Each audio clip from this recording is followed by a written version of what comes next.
the most dangerous person is somebody who has nothing to lose. Yeah. And that's where most of young folks in Africa found themselves. Mm-hmm.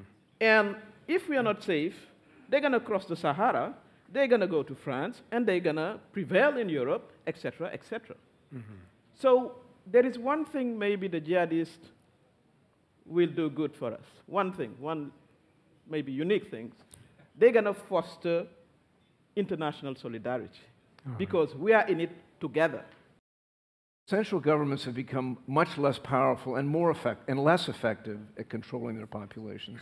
And individuals have been much more effective in communicating, crossing borders. And in that respect, and this was, I guess, sort of a political saying, personal security has now become national security. It's all about individuals being able to influence events, much more so than governments. And there's been a proliferation of non-state actors that require multiple states to respond. Now, you asked the question about legality. I think one of the primary challenges that states that are concerned about terrorists coming into their borders, one of the primary concerns should be educating our own publics about what's going on and having that education filled with some reality as to how individual citizens can react. So it's not just about governments taking action or police forces taking action, but individuals are aware of the threat as well. We do have educated people who are seduced by radicalism and extremism, and there is a romantic dimension as well to it. Mm-hmm. And there is a huge anger, an anger which is a legacy of colonialism, just name it, of double standards, of humiliation, of Palestine. Right. Let's not forget that Palestine is a central cause in the heart of all the Muslims and all the Arabs, even if it's not expressed.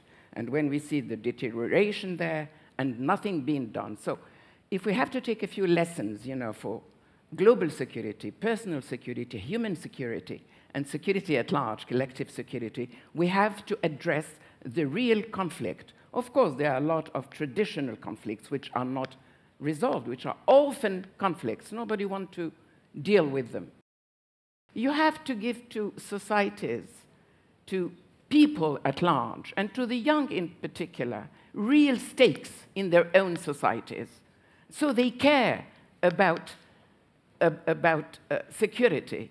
And these unconventional threats have to be addressed very much like this. We have seen this in Morocco, where the population has been instrumental in information, in going after people who were preparing something, and so forth. Okay. The people have to feel that they are not left, on the side, and they are not excluded. Not only human security, but as well political participation is absolutely key. It's absolutely key. And when I speak about liberal democracy, you see the anger from Indignidos to Podemos to Occupy Wall Street. It's across the world. Okay. And we see the youth looking for a cause to defend. And that's why, it's extremely complex, because you have multi-layer security and it seems to me that the rise of non-state actors, which have been very much empowered by failed states, by poor governance, and that's what gave them such importance, is absolutely crucial. You have recruitment of young people, not always Muslim, but they become Muslims, and they join the jihad of the Islamic State. And this didn't exist with Al-Qaeda. So personally, I asked myself, why? And I think that the answer, but it's a conversation, the answer is that Al-Qaeda wants to destroy. The Islamic State pretends that they want to build. They want to build a caliphate, and they propose a future, a mission to these young, disenfranchised boys and girls in our poor suburbs or in your cities. And I think we have to address this question because, for me, That's the great danger. The lesson, it seems to me, we learned is that state structures are important. When they have disappeared, you cannot build them again. Look at Somalia.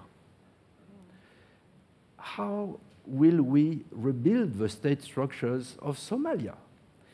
And that's the message we learned in Iraq, in a way, and that's what we should keep in mind when we think about Syria.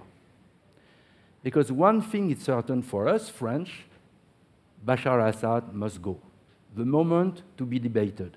But the state structures of Syria, the administration, the army, what is left of the army, the police, should stay. Because if they disappear, then it will be quite impossible to rebuild the state structures. That's what happened in Iraq. Yeah. Yeah, and one thing is important too, is borders. The problem we have in Sahel is that borders are difficult to control.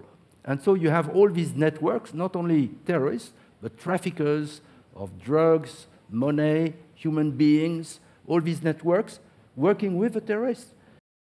We have to keep a very open eye on what's happening in the Sahel, in the arc of crisis, because ISIS have been linking with the local terrorist group and expanding its own strategy, which is create maximum material damage and maximum victim, regardless. The strategy has differed from. And with all the local groups now paying allegiance to ISIS or to the revival of Al-Qaeda, we're having as well a shift in the strategy. So we have a shift, a paradigm shift that we have really to address. And all that we have been talking about is that we are to focus as well on the threats that are on our doorsteps. Yeah. And the countries which are trying hard, as mine, we have not been talking about this comprehensive global strategy, so many unfortunately. Yeah. But I think it's talking, extremely important, to counter extremism, because the exclusion is probably, the worst thing that a young can live today. No future. Yeah. How can you live the present if you have no prospect for the future?